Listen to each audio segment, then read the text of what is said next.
नमस्कार, जय हिंद।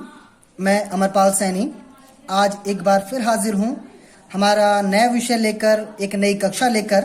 और आज हम कक्षा 12वीं का अर्थशास्त्र पढ़ने जा रहे हैं और ये इस विषय की इस जो है पुस्तक का पहला भाग है।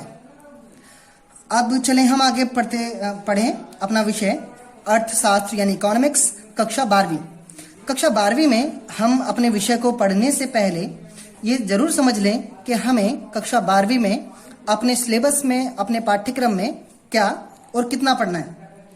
तो सबसे पहले आपको ये जानकारी हो कि कक्षा 12वीं में आपके पास अर्थशास्त्र विषय में 2 किताबें हैं और 2 किताबें कौन सी हैं वो भी आपको अच्छी तरह पता हो। तो देखिए, कक्षा 12वीं में अर्थशास्त्र की आपके पास 2 किताबें हैं। 2 किताबें कौन सी हैं? उनमें एक किताब है आपकी समष्टि अर्थशास्त्र, एक है आपके पास समष्टि अर्थशास्त्र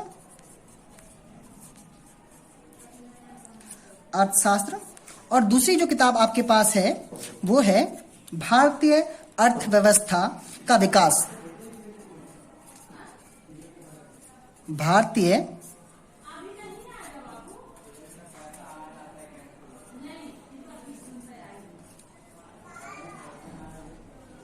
व्यवस्था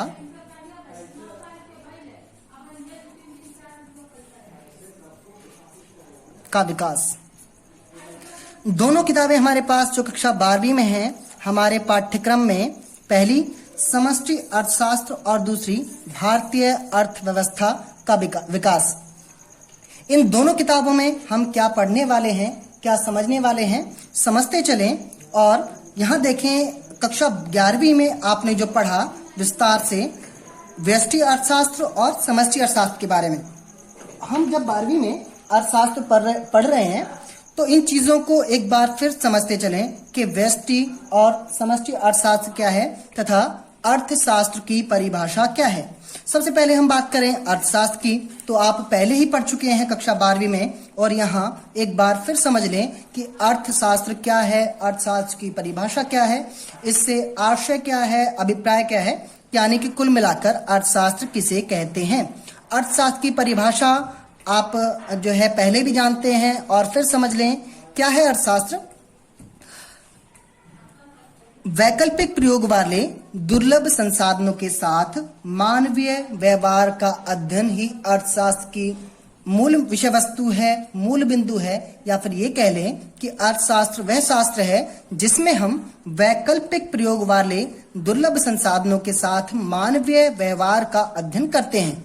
तो वहां आपने पढ़ा था कि भाई अर्थशास्त्र की 2 शाखाएं होती हैं। कौन सी शाखाएं होती हैं? एक आपने पढ़ा था व्यष्टि के बारे में कि जी जो हमारा अर्थशास्त्र है उसकी एक शाखा है व्यष्टि अर्थशास्त्र है और समष्टि अर्थशास्त्र है। व्यष्टि क्या है? आपने पढ़ा था कि व्यक्तिगत स्तर पर, इंडिविजुअल लेवल पर उत्पन्न होने वाली आर्थिक समस्याओं और संबंधों का अध्ययन करना व्यष्टि अर्थशास्त्र कहलाता है। और समष्टि अर्थशास्त्र क्या है?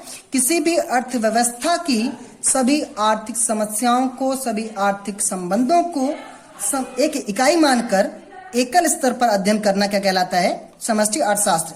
ये चीजें आप कक्षा 11वीं में पढ़कर आए हैं, जहां पर आपके पास 2 किताबें थीं। एक थी समष्टि अर्थशास्त्र और दूसरी थी सांख्यिकी यानी स्टैटिक्स। अब आप कक्षा 12वीं में 2 किताबें जो पढ़ रहे हैं, समष्टि अर्थशास्त्र जो है अर्थशास्त्र की दूसरी शाखा, और साथ में आप पढ़ेंगे भारतीय अर्थव्यवस्था का विकास, जिसमें आप पढ़ेंगे कि 1947 यानी भारत की आजादी से पहले भारत की आर्थिक व्यवस्थाएं किस तरह की थी, भारत की आर्थिक स्थिति क्या थी, उसके लिए कौन कौन से कारक उत्तरदायी थे, और 1947 के बाद भारतीय अर्थव्यवस्था के विकास के लिए कौन कौन सी प्रणालियां, कौन कौन से प्रयोजन अपनाए गए, और भारतीय अर्थव्यवस्था में किस प्रकार का बदलाव हुआ, किस प्रकार भारतीय अर्थव्यवस्था ने विकास किया, ये आप दूसरी पुस्तक में पढ़ेंगे। तो चलिए शुरू करते हैं। आज हम अपने आर्थिक जो है समष्टि अर्थशास्त्र के बारे में पढ़ रहे हैं और समष्टि अर्थशास्त्र को पढ़ते चलें, आगे बढ़ें इस बारे में। तो समझते चलें कि कक्षा 12वीं में आपको अर्थव्यवस्था और अर्थशास्त्र के जो मूल तत्वों के बारे में पढ़ना है। अब इनमें से कुछ आर्थिक समस्याएं जो मूल रूप से हम कई बार जो है जिक्र करते हैं कक्षा 11वीं में, कक्षा 12वीं में, या इसके बाद भी आप उनके बारे में चर्चा करते रहेंगे। वो मूल सी जो है समस्याएं किसी भी आर्थिक तंत्र की, आर्थिक प्रणाली की क्या है, वो है सकल घरेलू उत्पाद संबंधी समस्या, बेरोजगारी की समस्या, मुद्रा स्फीतिक अंतराल और अस्फीतिक अंतराल के बारे में आप जो है पढ़ते हैं। निवेश के लिए कोषों की समस्या के बारे में आप पढ़ते हैं, यानी बैंक द्वारा शाख का निर्माण करना या दूसरी चीजों के बारे में आप पढ़ते हैं। विनिमय दर के बारे में आप पढ़ते हैं और भुगतान शेष संबंधी खातों के बारे में हम अर्थशास्त्र में मूल तौर पर पढ़ते हैं इन सभी समस्याओं के बारे में। लेकिन इसके साथ साथ आप ये भी ध्यान रखें कि आपको कक्षा 12वीं में इन सभी समस्याओं का गहन तौर पर, बहुत विस्तृत तौर पर अध्ययन नहीं करना है। कक्षा 12वीं में आपको इन समस्याओं के जो मुख्य मुद्दे हैं, इन समस्याओं की एक तरह से ये कह लें कि आपको पहचान करनी है, इन्हें आप ये कह लें कि मौलिक तौर पर समझना है। तो चलिए, इस सब के साथ ही किसी भी आर्थिक तंत्र में, किसी भी आर्थिक प्रणाली में कौन कौन से समुच्चय यानी कौन कौन से घटक, कौन कौन से मुद्दों पर बात होती है, वो आपको कक्षा 12वीं में विस्तार से पढ़ना है। और क्योंकि ये अर्थशास्त्र कक्षा 12वीं की समष्टि अर्थशास्त्र का पहला अध्याय है, जिसका नाम है समष्टि अर्थशास्त्र की कुछ मूलभूत अवधारणाएं, कुछ मूलभूत परिभाषाएं और समुच्चय, इसमें जो आपको सबसे पहले समझना है, जो आपका टॉपिक है, वो है आपके पास क्या, आर्थिक प्रणाली के प्रमुख समुच्चय। देखिए, किसी भी आर्थिक प्रणाली में कुछ चीजें जो बेसिक सी होती हैं, कुछ चीजें जो मूल होती हैं अर्थव्यवस्था का, उनकी हम बात कर रहे हैं। तो आर्थिक प्रणाली के प्रमुख समुच्चयों की हम यहां पर बात कर रहे हैं। यहां हम प्रमुख समुच्चयों का मतलब घटकों की, उसके महत्वपूर्ण अंगों की हम यहां पर बात कर रहे हैं। आर्थिक प्रणाली के महत्वपूर्ण समुच्चयों की हम बात कर रहे हैं।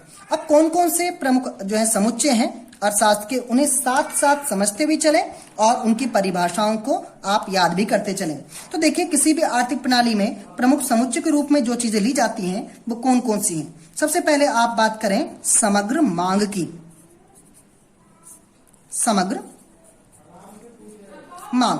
समग्र मांग क्या है, साथ के साथ समझते चलें।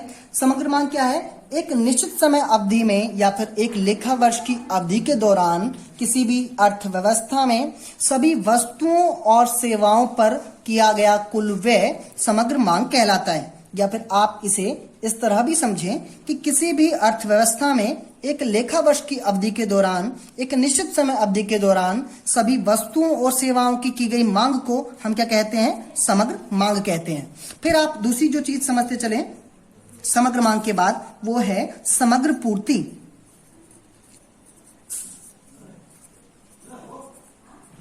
आप पहले पढ़ चुके हैं पूर्ति क्या है। पूर्ति मतलब जो है उत्पादकों द्वारा वस्तुओं और सेवाओं का उत्पादन पूर्ति कहलाता है। और यहां हमारे पास है समग्र पूर्ति। समग्र पूर्ति क्या है कि एक लेखा वर्ष की अवधि के दौरान किसी भी अर्थव्यवस्था में सभी उत्पादकों द्वारा सभी तरह की वस्तुओं और सेवाओं की गई पूर्ति यानी किया गया उत्पादन को हम समग्र पूर्ति कहेंगे। समग्र मांग और समग्र पूर्ति के बाद हम समझें समग्र उपभोग। समग्र उपभोग क्या है कि एक लेखा वर्ष की अवधि के दौरान, एक निश्चित समय अवधि के दौरान एक अर्थव्यवस्था के सभी लोगों के द्वारा सभी तरह की वस्तुओं और सेवाओं का किया गया उपभोग समग्र उपभोग कहलाता है। इसे हम कहते हैं समग्र उपभोग। समग्र उपभोग के बाद हम लें क्या, समग्र निवेश।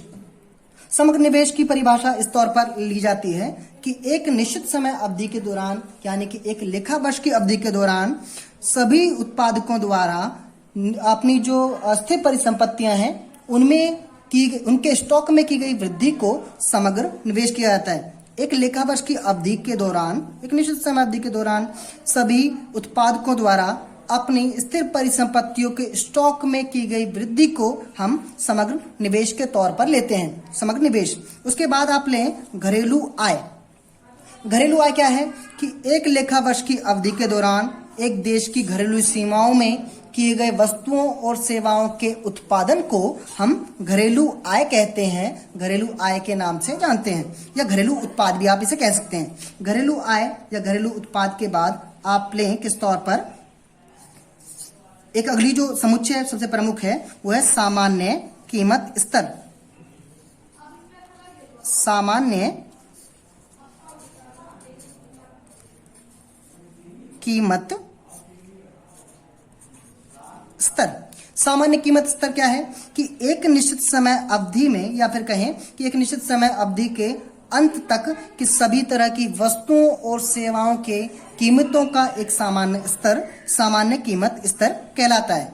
यहाँ हम बात कर रहे थे आर्थिक प्रणाली के प्रमुख समुच्चय, जिनमें हमने बात की समग्र मांग की, समग्र पूर्ति, समग्र उपभोग, समग्र निवेश, घरेलू आय और सामान्य कीमत स्तर। यह सभी किसी भी आर्थिक प्रणाली के सबसे प्रमुख समुच्चय होते हैं, सबसे प्रमुख घटक होते हैं, सबसे प्रमुख कह सकते हैं आप कि अंग या अंश होते हैं। इसके बाद आप समझें जो है इन चीजों के बाद कि किसी भी अर्थव्यवस्था में ये सभी चीजें किस चीज पर निर्मित आधारित होती हैं, किस चीज पर बेसिक जो है आप कह सकते हैं कि किस चीज पर डिपेंड होती हैं, वो है उस देश की अर्थव्यवस्था में होने वाली उत्पादित वस्तुओं पर। जो भी चीजें उस अर्थव्यवस्था में उत्पादन होता है जिन वस्तुओं का, उन पर यह सभी चीजें निर्भर करती हैं। तो यहाँ हमारे पास जो अगला टॉपिक है, महत्वपूर्ण टॉपिक, वो क्या है कि किसी भी अर्थव्यवस्था में उत्पादित होने वाली वस्तुएं।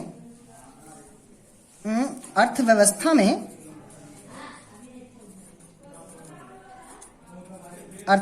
में उत्पादित होने वाली वस्तुएं।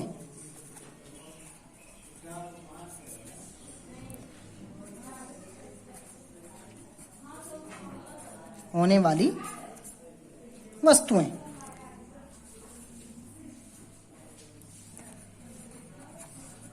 तो किसी भी अर्थव्यवस्था में उत्पादित होने वाली वस्तुओं पर ये सभी समुच्चय निर्भर करते हैं, ये सभी समुच्चय आधारित होते हैं। इसलिए किसी भी अर्थव्यवस्था में उत्पादित होने वाली वस्तुओं को बहुत अच्छी तरह समझ लेना बहुत ही ज्यादा जरूरी है। यहाँ आप समझते चलें क्या कि किसी भी अर्थव्यवस्था में उत्पादित होने वाली वस्तुओं को प्रमुख रूप से दो वर्गों में बांट दिया जाता है। अब ये दो वर्ग कौन से हैं? एक तो है अंतिम वस्तु, अंतिम वस्तु और मध्यवर्ती वस्तु। अंतिम वस्तु और मध्यवर्ती वस्तु। दूसरा वर्ग क्या बांटा जाता है? अंतिम और मध्यवर्ती। और दूसरा आपका होता है उपभोक्ता वस्तु, उपभोक्ता वस्तु वस्तु और पूंजीगत वस्तु।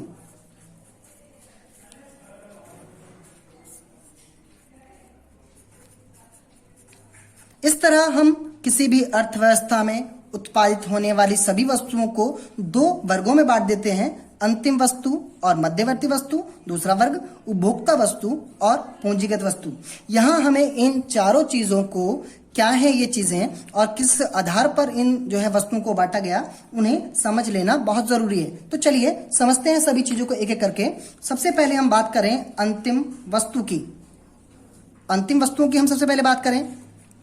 अंतिम वस्तुएं क्या होती हैं इसकी हम बात करें, और इसकी बात करने से पहले, इसे समझने से पहले हम ये जरूर जान लें कि किसी भी वस्तु को अंतिम या मध्यवर्ती वस्तु में के वर्गों में बांटते समय या उसको बांटने से पहले हम यह बात बहुत अच्छी तरह समझ लें कि कोई भी वस्तु उस वस्तु के उपयोग के आधार पर, उस वस्तु के इस्तेमाल के आधार पर अंतिम या मध्यवर्ती वस्तुओं के वर्ग में बांटी जाती है।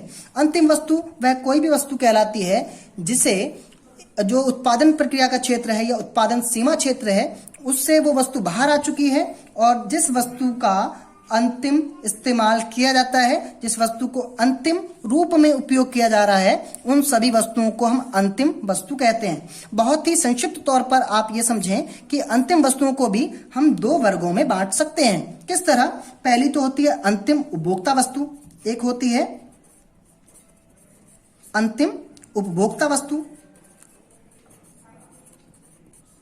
उपभोक्ता वस्तु, और दूसरी होती है अंतिम उत्पादक वस्तु।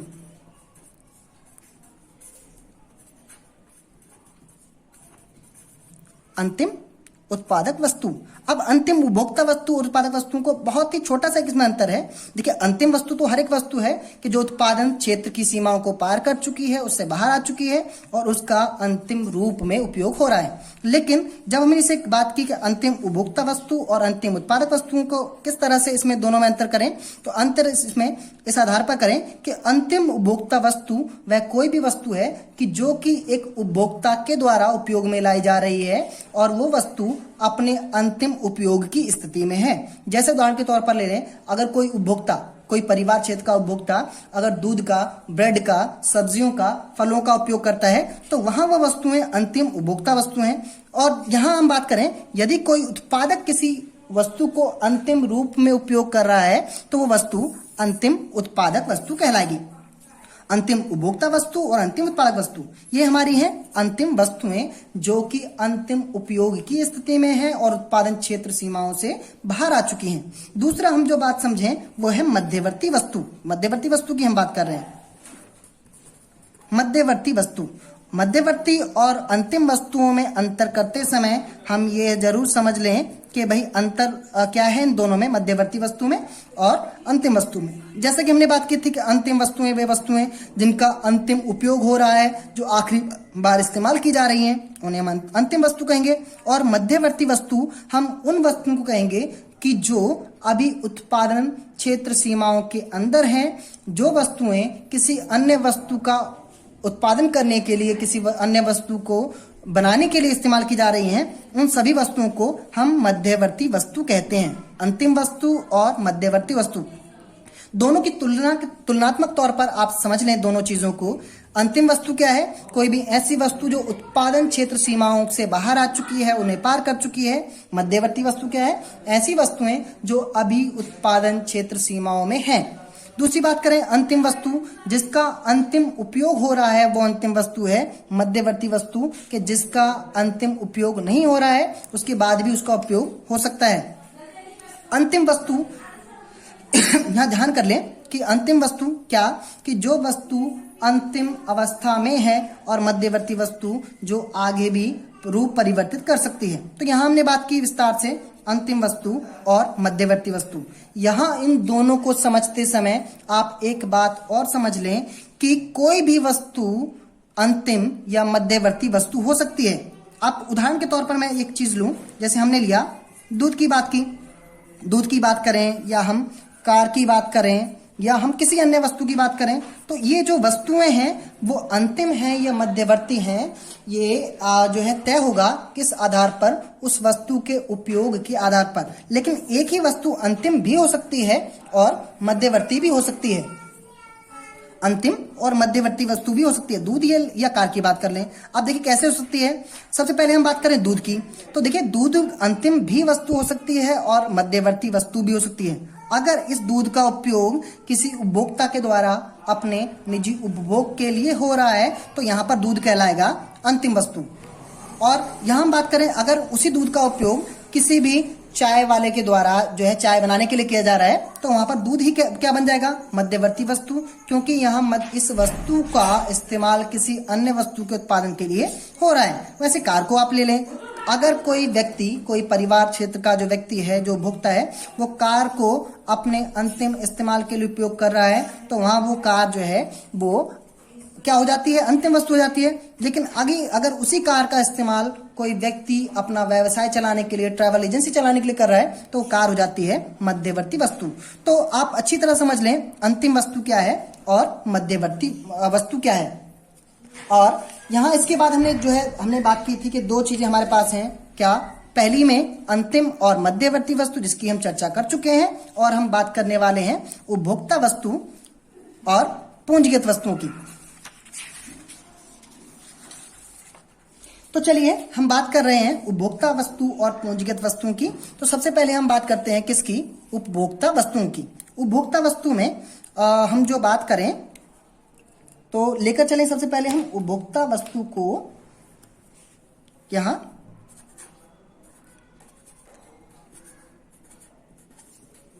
उपभोक्ता वस्तुएं। तो देखिए उपभोक्ता वस्तुओं को उनके उपयोग, उनके उपभोग के आधार पर 4 वर्गों में बांटा जाता है। उपभोक्ता जो वस्तुएं हैं उन्हें 4 वर्गों में बांटा जाता है, उनके उपयोग के आधार पर, उनके इस्तेमाल के आधार पर। कौन से 4 वर्ग हैं उनको समझते चलें, बहुत सी जो है आसानी से आप समझें सभी चीजों को। देखिए कौन कौन सी चीजें हैं, कौन कौन से वर्ग हैं उपभोक्ता वस्तुओं को जिन वर्गों में बांटा। तो पहले आप देखें टिकाऊ वस्तुएं। पहला जो इसका वर्ग है वो है टिकाऊ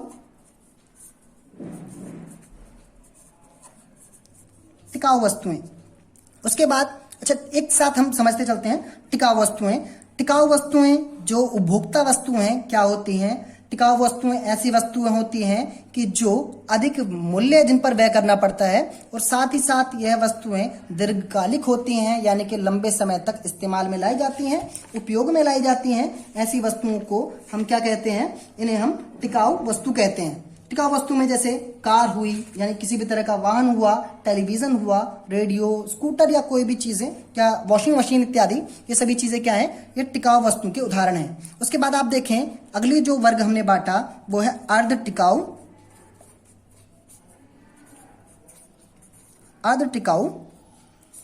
वस्तुएं। अर्ध टिकाऊ वस्तुओं में कौन कौन सी चीज जो है क्या होती हैं? अर्ध टिकाऊ वस्तुएं ऐसी वस्तुएं होती हैं जिनका उपयोग, जिनका उपभोग 1 साल की अवधि या उससे अधिक समय की अवधि तक होता है। ऐसी चीजों को, ऐसी वस्तुओं को हम अर्ध टिकाऊ वस्तुएं कहते हैं। जैसे उदाहरण के तौर पर आप लें कि कौन कौन सी चीजें अर्ध टिकाऊ वाली वस्तुएं हैं। अर्ध टिकाऊ वाली वस्तुएं हैं कौन कौन सी? जैसे कपड़े, फर्नीचर, क्रॉकरी, बिजली का सामान इत्यादि जो उपभोक्ता चीजें हैं, इन सभी को हम अर्ध टिकाऊ वस्तुएं कहते हैं। अर्ध टिकाऊ वस्तुओं के बाद आप देखें अगला जो इसका वर्ग है वो है आपके पास गैर टिकाऊ। क्या है? गैर टिकाऊ या फिर गैर टिकाऊ वस्तुओं को हम एकल उपयोग की वस्तुएं भी कहते हैं। एकल उपभोग या एकल उपयोग की वस्तुएं भी हम इन्हें कहते हैं। कैसे? अब देखें ये हैं गैर टिकाऊ वस्तुएं। गैर टिकाऊ वस्तुएं या एकल उपयोग की वस्तुएं कि जिनका उपयोग, जिनका उपभोग केवल एक बार ही हो सकता है, केवल एक बार ही संभव है, ऐसी वस्तुओं को हम गैर टिकाऊ वस्तुएं या फिर एकल वस्तुएं कहते हैं। उदाहरण के तौर पर आप ले लें ब्रेड, दूध, फल, सब्जी, ये जो सभी चीजें हैं वो क्या है? पेट्रोल इत्यादि। जैसे आप पेट्रोल का भी उदाहरण आप इसी में लें तो ये सभी चीजें क्या है कि ये एकल उपयोग की वस्तुएं हैं, यानी गैर टिकाऊ वस्तुएं हैं और उपभोक्ता वस्तुएं ही हैं। इसके बाद आप अंत में लें जो प्रकार है, जो वर्ग है किसका? उपभोक्ता वस्तुओं का। उसमें कौन सी चीजें हैं? इन्हें हम बोलते हैं अभौतिक वस्तुएं। अभौतिक वस्तुएं, इन्हें आप लेंगे किस तौर पर?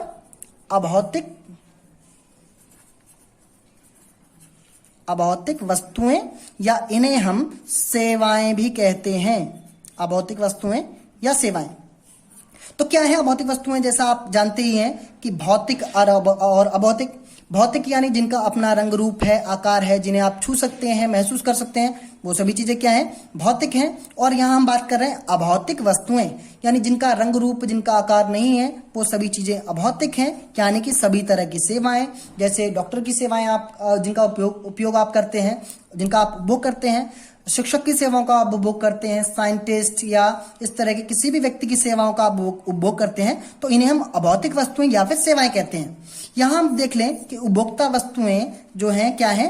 टिकाऊ वस्तुएं, अर्ध टिकाऊ वस्तुएं, गैर टिकाऊ वस्तुएं और अभौतिक वस्तुएं यानी कि सेवाएं। दूसरी चीज हमने जो बात की थी वो है हमारे पास क्या?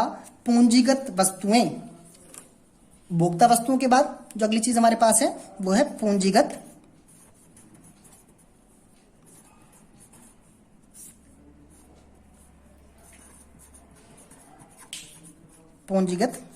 वस्तुएं।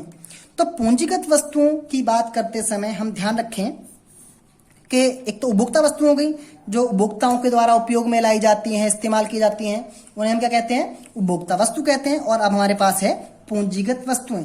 ऐसी कोई भी वस्तु जो वस्तुएं हैं उनकी परिभाषा होगी कोई भी ऐसी वस्तु जो किसी अन्य वस्तु के उत्पादन के लिए इस्तेमाल की जाती है और जो अधिक व्ययी होती है, यानी अधिक खर्चे वाली होती है, अधिक मूल्यवान होती है, उस हर एक वस्तु को हम पूंजीगत वस्तु कहते हैं। लेकिन यहाँ पूंजीगत वस्तुओं की बात करते समय कुछ जो चीजें हमें ध्यान रखनी है उसकी हम विस्तार से बात कर लें। क्या है पूंजीगत वस्तुओं की जो है विशेषताएं, या पूंजीगत वस्तुओं को पढ़ते समय आप ध्यान रखें। पहली बात तो ये कि सभी तरह की मशीनें पूंजीगत हों ये जरूरी नहीं है। सभी मशीनें पूंजीगत नहीं होती, सभी मशीनें पूंजीगत हों ऐसा जरूरी नहीं है।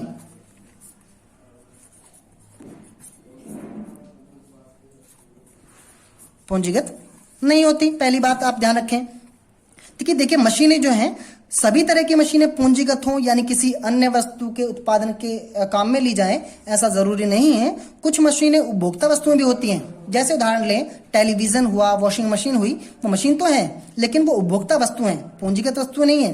तो इसलिए यहाँ पर कहा गया पहली बात जो पूंजीगत वस्तुओं के बारे में कि सभी मशीनें पूंजीगत हों ऐसा जरूरी नहीं है। दूसरी बात जो यहाँ पर कही गई कि सभी पूंजीगत वस्तुएं उत्पादक वस्तुएं होती हैं, यानी पूंजीगत वस्तु हम उसी वस्तु को बोलेंगे कि जो एक उत्पादक के द्वारा इस्तेमाल की जाए। सभी पूंजीगत वस्तुएं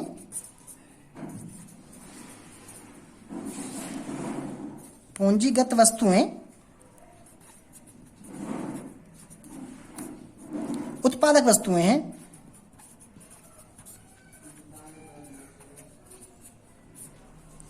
सभी तरह की पूंजीगत वस्तुओं ने उसे तभी कहा कि क्योंकि वो एक उत्पादक के द्वारा इस्तेमाल में लाई जा रही है, किसी अन्य वस्तु के उत्पादन के लिए इस्तेमाल की जा रही है। तो सभी पूंजीगत वस्तुएं उत्पादक वस्तुएं होती हैं ऐसा आवश्यक है। लेकिन इसी के साथ एक बात और आप ध्यान रखें कि सभी उत्पादक वस्तुएं पूंजीगत हों, सभी उत्पादक वस्तुएं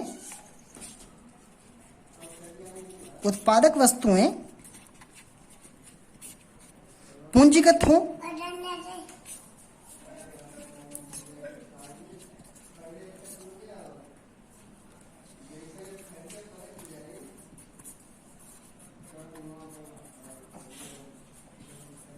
हाँ।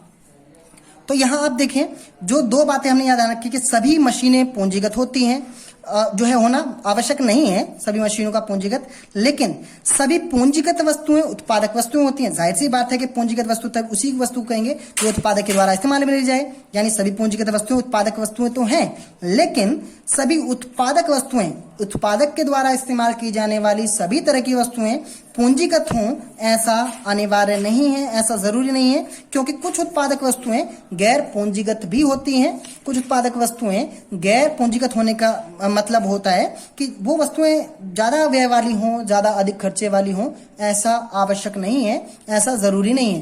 तो आज के इस भाग में, हमारा जो भाग 1 है, वहां हमने मूल तौर पर जो बात की वो ये है, जो है एक बार संक्षिप्त में आप समझ लें। हमने बात की अपनी कक्षा 12वीं की दोनों किताबें, अर्थशास्त्र कक्षा 12वीं का, उसमें हमने एक छोटे तौर पर बात की पहले कि कक्षा 12वीं में जो अर्थशास्त्र है, आपके पास जो आपने 2 11वीं में पढ़े थे व्यष्टि और समष्टि, उनमें से समष्टि हमें विस्तार से पढ़नी है, और दूसरी किताब हमारे पास है भारतीय अर्थव्यवस्था का विकास। और समष्टि की शुरुआत करते समय उसका परिचय के तौर पर हमने पहला पाठ लिया और उसमें हमने बात की आर्थिक समस्याओं की और आर्थिक प्रणाली के प्रमुख समुच्चय कौन से हैं उनके बारे में। समग्र मांग, समग्र पूर्ति, समग्र उपभोग, निवेश, घरेलू आय और सामान्य कीमत स्तर आदि, ये सभी जो चीजें हैं वो निर्भर किस पर हैं? वस्तुओं के उत्पादन पर। और किसी भी अर्थव्यवस्था में जो विभिन्न वस्तुएं उत्पादित की जाती हैं, जिन वस्तुओं का उत्पादन होता है, वो सभी वस्तुएं हमने क्या किया, उन्हें हमने 2 मुख्य वर्गों में बांटा। 2 मुख्य वर्ग कौन से? पहला वर्ग अंतिम और मध्यवर्ती वस्तु, दूसरा वर्ग उपभोक्ता वस्तु और पूंजीगत वस्तु। इसमें से हमने पहले शुरुआत की अंतिम और मध्यवर्ती वस्तुओं के बीच में क्या संबंध है, क्या अंतर है, ये विस्तार से बात की। और फिर हमने विस्तार से बात की किसकी? उपभोक्ता और पूंजीगत वस्तुओं की। तो आशा करता हूं कि आप इस वीडियो से बहुत कुछ समझेंगे, बहुत कुछ सीखेंगे। इसके बाद इस चैप्टर का दूसरा जो भाग है वो जल्द ही अपलोड कर दिया जाएगा। मिलते हैं अगले वीडियो में, अगले चैप्टर में। धन्यवाद। जय हिंद।